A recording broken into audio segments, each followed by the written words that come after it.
বিএনপির ভারপ্রাপ্ত চেয়ারম্যান তারেক রহমান আজ নয়াপল্টন বিএনপির কেন্দ্রীয় অফিসে আসবেন। দর্শক এই মুহূর্তে বিএনপির নয়াপল্টন কার্যালয়ে আছেন সহকর্মী ইউসুফ আলী। আমরা সরাসরি যোগ দিচ্ছি তার সাথে। ইউসুফ, তারেক রহমানের আজকের কর্মসূচির বিষয়ে কি তথ্য আছে আপনার কাছে, আপনি আমাদেরকে জানাবেন। সাহেলি, আপনি জানেন যে বিএনপির ভারপ্রাপ্ত চেয়ারম্যান তারেক রহমান দেশে আসার পর প্রতিদিনই কোথাও না কোথাও তিনি মুভমেন্ট করছেন এবং কখনো কখনো নির্ধারিত কখনো কখনো আবার অনির্ধারিত কর্মসূচিও তিনি পালন করছেন। আজ হঠাৎ করে আমাদের দুপুরের কিছুক্ষণ আগে জানানো হয় যে দুপুর 2টার পর তিনি বিএনপির যে কেন্দ্রীয় কার্যালয় রয়েছে নয়াপল্টনে সেখানে তিনি আসার কথা রয়েছে এবং এখানে তিনি দুপুর 2টার মধ্যে আসার কথা থাকলেও এখনও কিন্তু তিনি যে বাসভবনে রয়েছেন সেখান থেকে এখনও রওনা দেননি।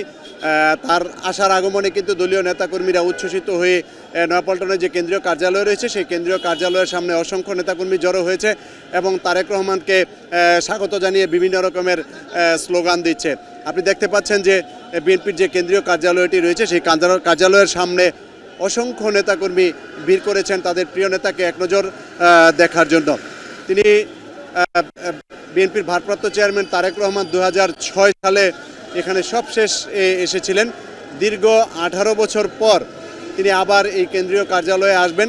তিনি এসে ভেতরে যেসব কার্যালয় রয়েছে বিভিন্ন বিএনপি এবং অঙ্গ সংগঠনের যেসব কার্যালয় রয়েছে সেই অঙ্গ সংগঠনগুলোর কার্যালয়ে যাবেন, ঘুরে ঘুরে দেখবেন যে 18 বছর পর দলীয় কার্যালয়টির অবস্থা আসলে কোন পথে এসে দাঁড়িয়েছে। অর্থাৎ এই দীর্ঘ 18 বছর আগে কার্যালয়টির কী অবস্থা ছিল, এখন কী অবস্থায় আছে সেটি তিনি পুরোপুরি হয়তো ঘুরে দেখবেন এবং উপরে যে জিয়া স্মৃতি পাঠাগার রয়েছে সেই পাঠাগারটিও ঘুরে দেখবেন এবং সেখানে পাঠাগারে কোন কোন ধরনের বই আছে কিংবা আরও কোনো কিছু সংযোজন করা যায় কিনা সে বিষয়টি হয়তো দেখবেন।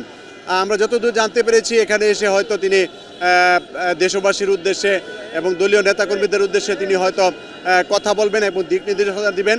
যেহেতু আজকে ত্রয়োদশ জাতীয় সংসদ নির্বাচনের মনোনয়ন জমা দেওয়ার শেষ দিন, নির্বাচন বিষয়ে হয়তো তিনি কোনো দিক নির্দেশনা দিবেন। আপনি জানেন যে ঢাকা 17 আসন থেকে তারেক রহমান নির্বাচন করার ঘোষণা দিয়েছেন এবং সেখানে বিএনপি চেয়ারপারসনের উপদেষ্টা এবং তার নির্বাচনের প্রধান যে সমন্বয়কারী আব্দুস সালাম তিনি সেখানে 5 সদস্যের প্রতিনিধি দল নিয়ে মনোনয়নপত্র জমা দিয়েছেন এবং দেশবাসীর কাছে শুধু ঢাকা 17 আসন নয় 17 আসন সহ সারা বাংলাদেশে বিএনপিকে বিজয়ী করার জন্য তিনি আহ্বান জানিয়েছেন। বিএনপিকে বিজয়ী করার জন্য আহ্বান জানিয়েছেন এবং বিএনপি নির্বাচিত হলে জনগণের ভোটে তারা মানুষের অধিকার আদায় এবং নতুন বাংলাদেশ গড়ার জন্য কাজ করে যাবেন। তবে আজকে তারেক রহমান নয়াপল্টনে আসলে তিনি কি বক্তব্য দিবেন সেটি দেখার বিষয়। যেহেতু ত্রয়োদশ জাতীয় সংসদ নির্বাচনের মনোনয়ন জমা দেওয়ার শেষ দিন, নির্বাচন বিষয়ে হয়তো তিনি দিক নির্দেশনা দেবেন কিংবা দেশবাসীর প্রতি আহ্বান জানাবেন যে বিএনপিকে আগামী নির্বাচনে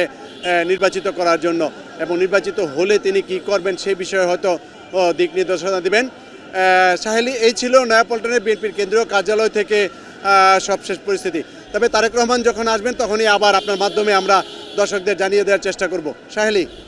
ইউসুফ, আপনাকে ধন্যবাদ। দর্শক, তারেক রহমান আজ নয়াপল্টনে যাওয়ার কথা রয়েছেন সে বিষয়ে সবশেষ জানাতে আমাদের সহকর্মী ইউসুফ যুক্ত ছিলেন।